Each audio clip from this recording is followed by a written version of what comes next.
Assalamualaikum warahmatullahi wabarakatuh. Selamat pagi anak-anak. Apa kabar? Sehat selalu ya. Oke, baik anak-anak. Pagi ini kita akan belajar muatan pembelajaran IPS.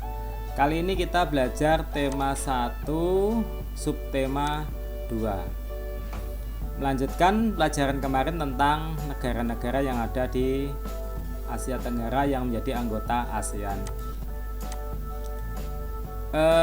Kali ini kita akan belajar kompetensi dasar 3.1 dan 4.1.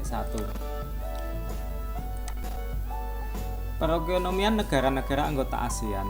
Sebagai negara yang sama-sama terletak di kawasan Asia Tenggara, negara ASEAN ini memiliki banyak sekali kemiripan, baik itu kondisi geografis, keadaan sosial, budaya, maupun perekonomiannya. Namun walaupun begitu, tentu saja setiap negara memiliki perbedaan dan keunggulan masing-masing. Kegiatan ekonomi yang dilakukan oleh negara-negara ASEAN secara umumnya adalah sama, ya. Tapi ya tergantung ciri khas negara masing-masing karena ada sedikit perbedaan kondisi geografis wilayahnya. Yang pertama adalah Indonesia. Indonesia ini dikenal sebagai negara agraris, yaitu negara yang sebagian besar masyarakatnya adalah sebagai petani. Namun walaupun begitu ya tidak semuanya adalah petani, masih ada yang bekerja di bidang industri, jasa, perdagangan, pertambangan dan sebagainya. Indonesia wilayahnya juga dikenal memiliki sumber daya alam yang melimpah, sampai-sampai kita dijuluki sebagai jamur di khatulistiwa ya. Baik sumber daya alam yang berada di laut maupun yang ada di darat. Indonesia juga dikenal sebagai negara yang memiliki berbagai macam tambang, baik itu tambang timah, tembaga, besi, yang semuanya diekspor ya, nikel, emas dan sebagainya. Indonesia juga mengekspor produk-produk laut seperti ikan tuna, udang, ataupun produk-produk perkebunan seperti teh, kopi, sawit dan sebagainya. Yang kedua adalah Singapura. Singapura ini kegiatan ekonominya agak beda dengan negara-negara ASEAN yang lainnya. Singapura tidak melakukan atau tidak memiliki kegiatan pertambangan dan pertanian. Ini disebabkan oleh sempitnya wilayah yang dimiliki oleh Singapura. Tapi walaupun begitu ya, Singapura minim dengan sumber daya alam. Penduduk Singapura ini pendapatannya paling tinggi ya dibanding negara-negara yang lain. Hal ini karena Singapura itu maju dalam hal industri, perdagangan dan jasa. Singapura ini juga mengekspor mesin, alat-alat transportasi, alat elektronik dan barang-barang konsumsi lainnya. Yang ketiga adalah Malaysia. Malaysia ini sebagian besar penduduknya adalah petani juga. Hasil utamanya adalah padi, kelapa, sayuran, kakao, karet. Dan karet ini juga sawit, yaitu merupakan komoditas ekspor andalan Malaysia. Malaysia selain pertanian, penduduknya juga ada yang bekerja di bidang industri, tambang, dan kehutanan. Malaysia ini salah satu negara pengekspor timah terbesar di dunia. Yang keempat adalah Brunei Darussalam. Brunei Darussalam ini negara yang pendapatan per kapitanya tertinggi kedua setelah Singapura ya. Brunei Darussalam ini kaya akan tambang berupa minyak bumi. Yang kelima adalah Filipina.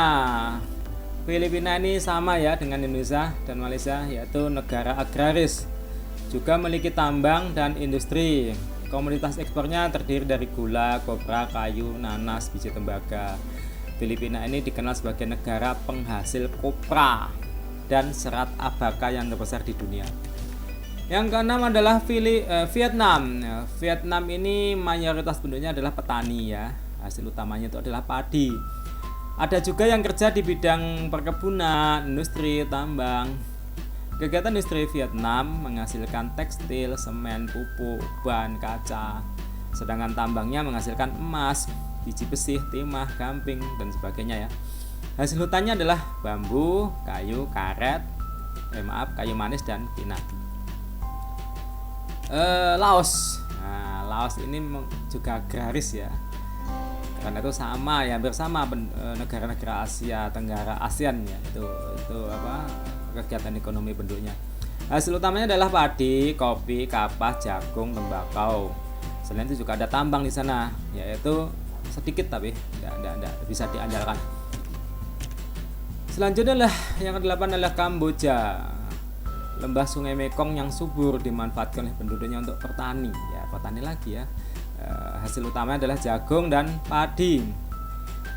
Kamboja adalah negara terbesar di Asia Tenggara dalam hal ekspor padi. Yang ke-9 adalah Thailand. Thailand ini dijuluki sebagai negeri gajah putih.